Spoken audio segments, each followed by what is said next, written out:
Single mom and doing it all by yourself is brutal.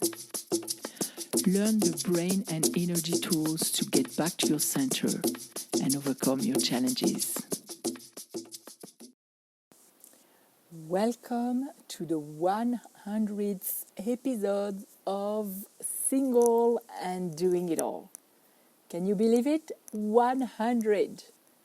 First of all, I want to thank you all for listening, because without you, I would not be here and there wouldn't be a 100th episode. And second, this is your host, Muriel Felous, but I'm sure you knew that unless you're new to the show, and if you are, welcome.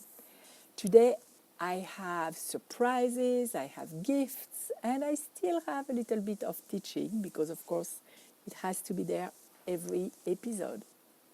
So that's what I'm doing, 100 episode. What are you up to? Put some comments wherever you're listening from. I want to know what you're up to. Since this is the 100th episode, I have three ways, sorry, Franglish again, that you can get presents from me. The first one is for each listener who's going to go and give me a review on iTunes, or I'm sure there are other ways that you can put reviews on other platforms like Google Play and Stitcher and all that. If you give me a review and you send me your an email at contact@singleanddoingitall.com, or you go on my website and you just click contact, I will schedule a mini cards reading for you.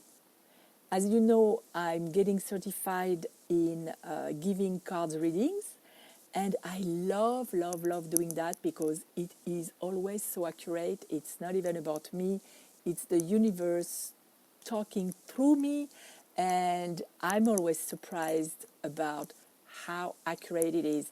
I even had some cases where I didn't even understand why a certain card came in that seemed like it had nothing to do with the reading, but yet the person said, "Oh my God, today I just did," and they told me something that was related to that card. So it's almost magical, but of course, you know, it's not magical because nothing is random. So that's the first way you can get a present from me. Go on iTunes and review this show, especially if you love it. Let other people know.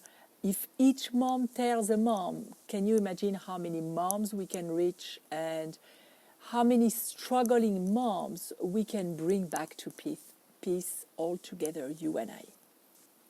The second way is I'm running a contest.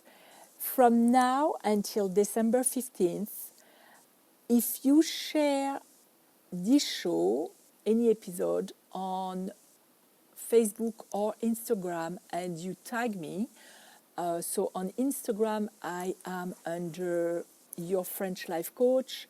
Same thing on Facebook, facebook.com/Your French Life Coach.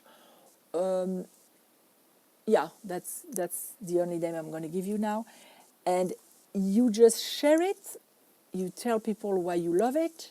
You can share several episodes, because every time you share somewhere, it's like, you know, you put a ticket in the drawing. You get one more chance to be drawn to earn a prize. So the person that will do the most sharing, the first prize is a tapping session with me. It's about 45 minutes, and there is a lot of stuff that we can do in 45 minutes with tapping. You come with a specific question or problem, we can shift your energy about that. The second prize will be 3 months free in my membership, and as you know, it's still on pre-launch price, so that means $10 a month until the weekend of Thanksgiving. When the weekend will be over, I will raise it to the regular price, so take advantage of that. And the third prize, the person that will come in third, will be a pre-recording tapping session. So you send me the topic that you're struggling with. I will contact you and I will give you pointers about what to email me. And I'll record a tapping session especially for you, which I will even add it to the membership later, because I won't reveal your name. If you don't want me to, I'll keep it anonymous. And I'll record a tapping session. And these prices are only for the listeners. Only. The third thing is you don't have to do anything. Just because you are one of my listeners, you get a pre-recorded tool. I didn't decide yet if it's going to be a visualization, a meditation, a tapping session. I will have to connect with myself and meditate on it and see what will be of the most beneficial to everybody, and then I'll send it to you. And to claim that, same thing. Email me, go on my website, go to the contact form, and just put listener 100. I will know that it relates to this episode, and I will send it to you right away. At the same time, let me know if you want to be part of my newsletter, because I always share tips and I share stuff in advance when I do live, Facebook Live or any other live event. And that way you are up to date with what I'm doing and what we can do together. Now let's take a breath. I'm so excited because not only is it the 100 episode, but it is also, I'm above 8,000 downloads now. So it's climbing slowly, and I would really love to accelerate that. That's why I'm going to repeat to you every week. If you love that show, just talk about it. Tell one person, and we can do big things together. So 100. That made me think about two things that relate actually to moms and teenagers. First of all, when I started this podcast, I wasn't sure, and I'm still not sure. Now it's evident because of the downloads and the people who send me questions. There are now more people sending me questions, and I will have, I don't know yet how I'm going to do that, but I may have Q&A's episodes where I address the questions that I received, and there will be bonus episodes. I don't know, I'm not sure exactly how I'm going to do that, but I have several questions in suspense now. So at the beginning, I was totally shooting in the dark. I was, you know how we always say, and I remind you that there is no certainty in life, and that in order to achieve your dreams, in order to achieve a goal, grow, anything where you get out of your, I wouldn't say your zone of comfort, because with my business coach, who always talks about feeling it in your body and taking action before you do anything for your business, you don't really go out of your comfort zone because you feel good about it. So you're still in comfort. I would say anything that will help you make your comfort zone bigger always requires a certain risk factor. And in the case of my podcast, I wasn't sure that anybody would listen, frankly. First, I had to work with the belief that my accent would lead people not to take me seriously. Once I realized that it could be actually an asset instead of a hindrance, I went for it. But I wasn't sure. And I did it anyway. That's where it relates to your teens, your teenagers.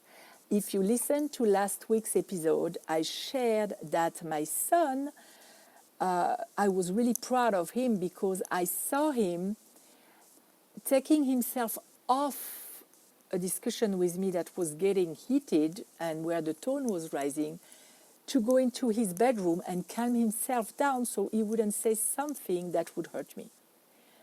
It's huge, especially with a kid with a teen with ADHD. They have impulses that are pretty strong, and sometimes they struggle with controlling them. And that came from the fact that as moms, we tell stuff, and sometimes you think they don't want to listen. But listen.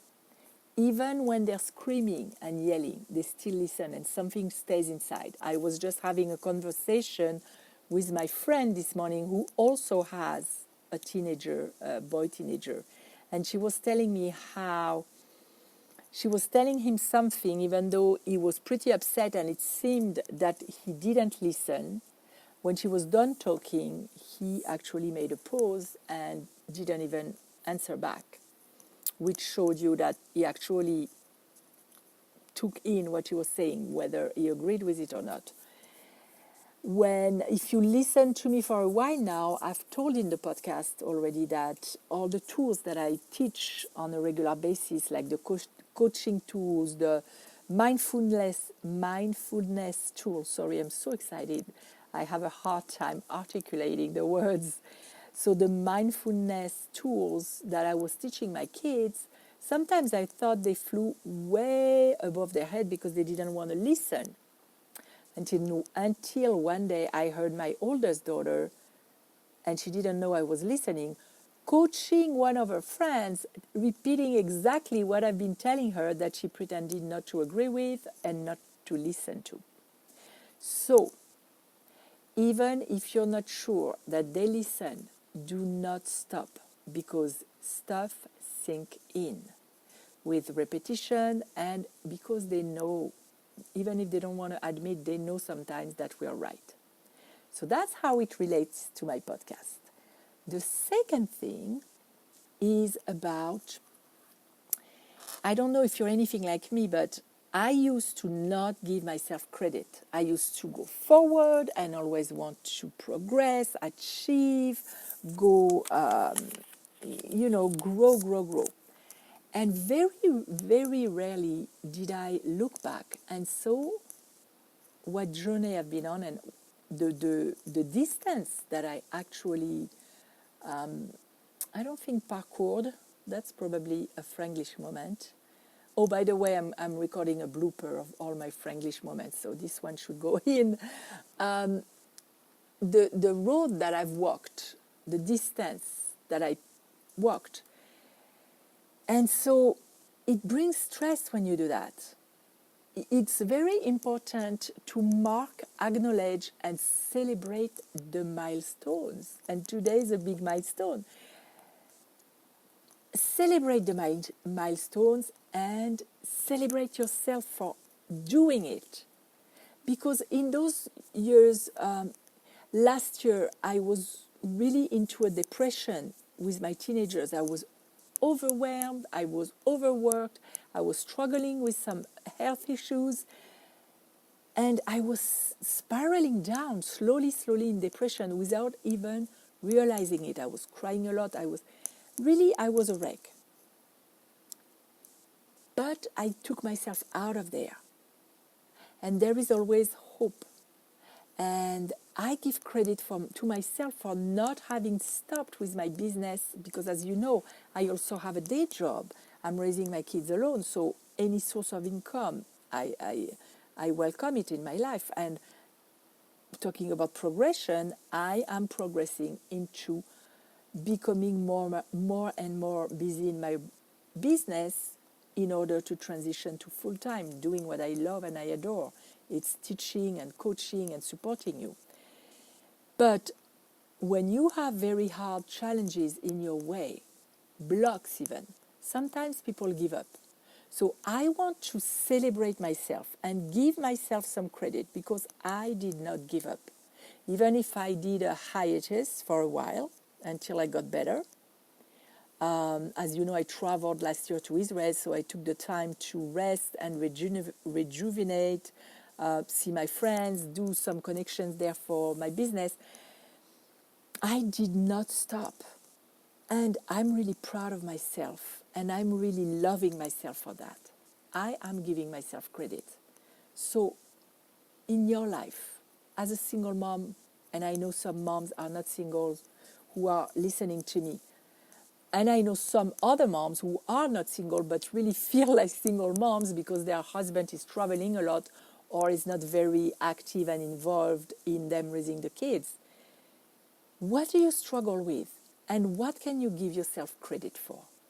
It is very important. You need to be, in order to be a good parent, we need to be our self-parent, our own parent. And good parents celebrate their kids, celebrate their milestones, make a big deal out of it, and give them credits, encouragement, and love. And this is one way you can give yourself love. So what do you have to give yourself credit for, and what milestones have you passed? I want to know. Let me know. We can celebrate together. So that's today. That's a short episode, but I'm really, really happy, and I'm going to go celebrate with my kids right now, and I'm going to go to the gym later because I love the feeling of coming out of the gym and the way my body feels. Until I connect with you again, go celebrate, and don't forget to claim and take action on those presents, gifts that I extended to you. I'll see you next time. 100! See you next time. Go and love yourself.